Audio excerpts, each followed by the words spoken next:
Olá pessoal, aqui é Velgas novamente. Hoje é dia 6 de junho de 2020.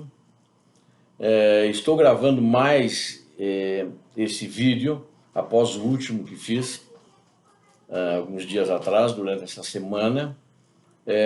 Motivado até, eu comecei a pesquisar sobre esse assunto de fascismo, antifas, né? E como a grande polêmica aqui no Brasil, na manifestação, era por causa da bandeira ucraniana, eu comecei a pesquisar em alguns jornais durante esta semana, ucranianos e de Moscou também, na Rússia. E saí com a seguinte certeza: face o que é divulgado, principalmente na Rússia, sabe lá que a imprensa é controlada pelo governo, a Rússia está tentando interferir, como em outros países, na situação toda aqui, né? Eu peguei um jornal, eu quero citar para vocês como é que eles começam a manchete nele. O jornal chama-se Russiskaya Gazeta. Ele é um jornal importante em Moscou, não só em Moscou, como na Rússia. E o início da matéria é assim: a bandeira dos nacionalistas ucranianos pode provocar uma briga em massa no Brasil. Imaginem isso, né? Lá longe, na longínqua Rússia, sei lá, 15 mil quilômetros daqui, eles fazem isso e começam a discorrer a matéria sobre o que aconteceu lá em São Paulo, onde diziam eles que algumas pessoas de times de futebol, como Corinthians, Palmeiras, Santos e São Paulo, reuniram-se e resolveram apoiar a democracia e chegaram na Avenida Paulista gritando a palavra democracia.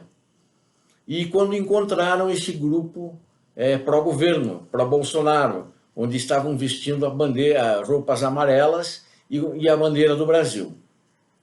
Então aí, com a chegada deles, começou uma briga. E essa briga foi provocada, vocês vejam só o motivo da briga que eles dão. Essa briga foi provocada por causa da bandeira ucraniana, que era essa bandeira, ela estava com uma pessoa, eles chamam Pravый Sector. Pravый Sector é o setor de direita, que a tradução literal é setor de direita.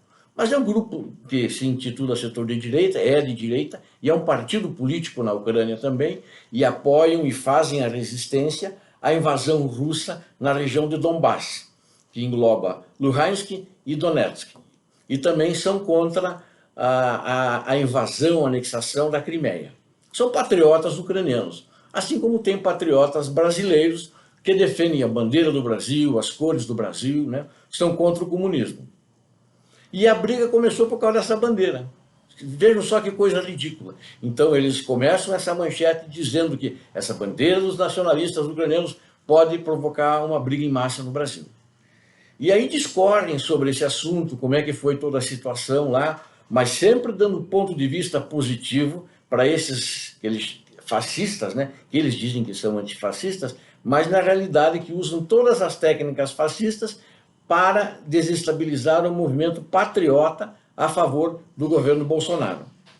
Isso para mim não me deixa dúvida, porque essas agências, esses jornais, as agências de notícias russas, elas espalham nos países da sua influência e também espalham em todos os países, porque eles têm um braço deles jornalístico em diversos países. Aqui no Brasil tem o Jornal da Causa Operária, que é um jornal, por exemplo, do Partido Comunista Operário aqui no Brasil, ou melhor, Partido da Causa Operária no Brasil. Entre outras coisas, tem outros jornais também. E do pessoal doutrinado deles.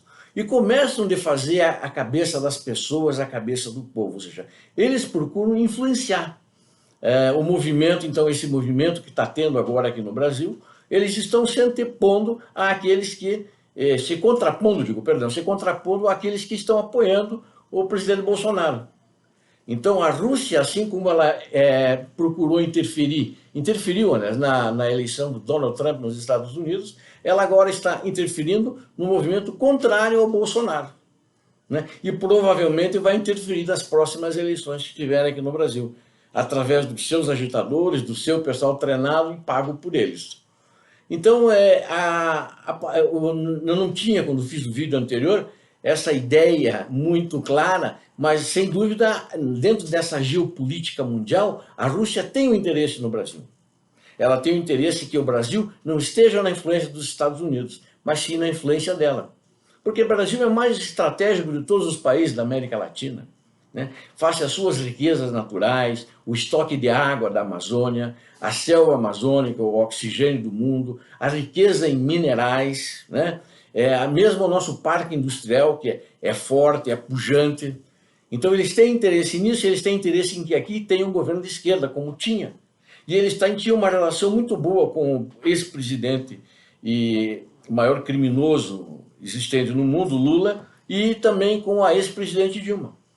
Vocês tinham uma boa relação, não sei se vocês lembram, mas publicou na imprensa, quando teve a primeira reunião dos BRICS, quando Michel Temer já era presidente, o Putin não fez reunião a sós com o Temer, não recebeu o Temer achava que ele iria recebê-lo. Ele, como um rei, como um tsar, não recebeu, porque ele também achava que aquilo tinha sido um golpe. Quando de fato não tinha sido um golpe. Foi um movimento democrático para retirar uma presidente que agiu contrária a todas as normas e corrupção, etc, etc, etc. Então, apenas para refletirmos e pensarmos, eu ainda vou fazer outros vídeos, vou continuar pesquisando sobre essa geopolítica, mas esses fascistas que eles financiam para desestabilizar o governo brasileiro, eles são de fato financiados pela Rússia, né? Eu vou também colocar no meu Twitter, na minha página do Twitter, para quem quiser ver, uma entrevista com o jogador Danilo Silva, que jogava na Ucrânia no time Dinamo de Kiev. E peço a todos também que tiverem interesse, vão a essa página do Twitter, que é muito interessante a visão. Ele já faz 3 anos que ele está morando nos Estados Unidos e jogando lá.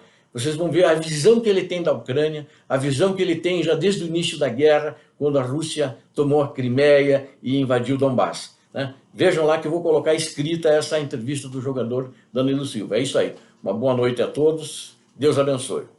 Salve o Brasil.